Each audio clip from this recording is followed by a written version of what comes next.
কেউ বাড়ির থেকে কোথাও যাবে না, এখানেই থাকবেন।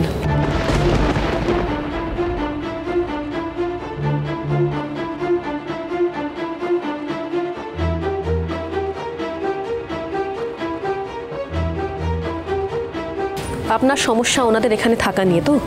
বেশ, ওনাদের এখানে থাকার জন্য আমি আপনাকে ভাড়া দেব। বলুন, আপনার কত টাকা চাই? দিদিভাই, আশা করি তোমার আর কোনো আপত্তি নেই।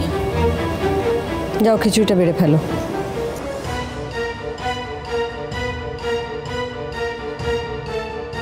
এই মেয়ে বসু মল্লিকদের জন্য এত টাকা পয়সা লুটিয়ে দিচ্ছে কেন? আপনি আমাদের ভাড়া দেবেন কেন? সবকিছুতে এত হেল্প করছেন কেন আমাদের?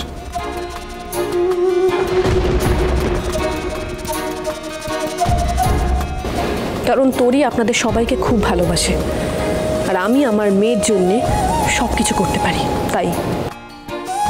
চলো, আর কোয়েশ্চেন না, এবার ঘরে চলো। কি হলো, তোমরা দাঁড়িয়ে আছো কেন? তোমরাও ঘরে চলো। আসুন, আপনারা ভেতরে আসুন। আসুন দিদি, চল। বৌদি,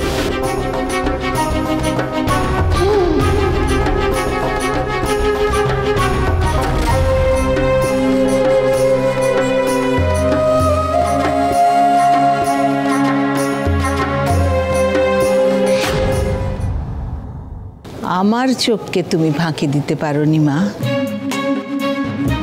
আমি জানি তুমি আমার সুধা।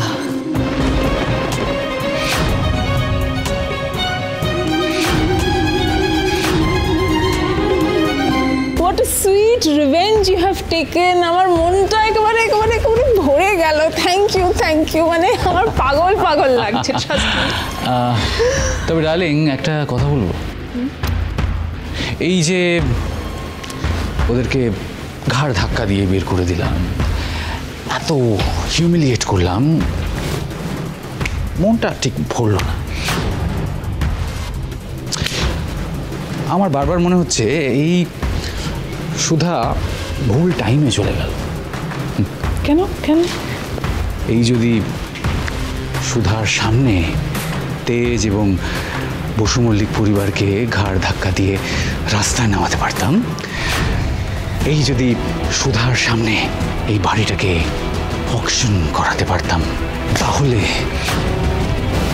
হতো আমার রিভেঞ্জটা সুইট। আমার চোখ ভুল চিনতে পারে না। আমি জানি তুমি সুধা। আজ অব্দি কোনোদিন ঠাম্মিকে মিথ্যে কথা বলিনি আমি। কি করে আজ এত বড় মিথ্যে কথা বলবো আমি?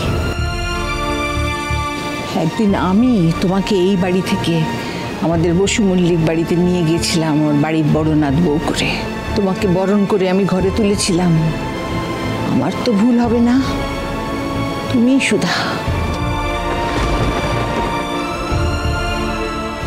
বলো আমাকে, বলো তুমি সুধা নাও। মাসিমা, আমি বলছি আপনাকে, ও সুধা নয় মাসিমা। শুভ বিবাহ সোম থেকে রবি প্রতিদিন রাত 10:30টায় স্টার জলসায় ও জিও হটস্টারে।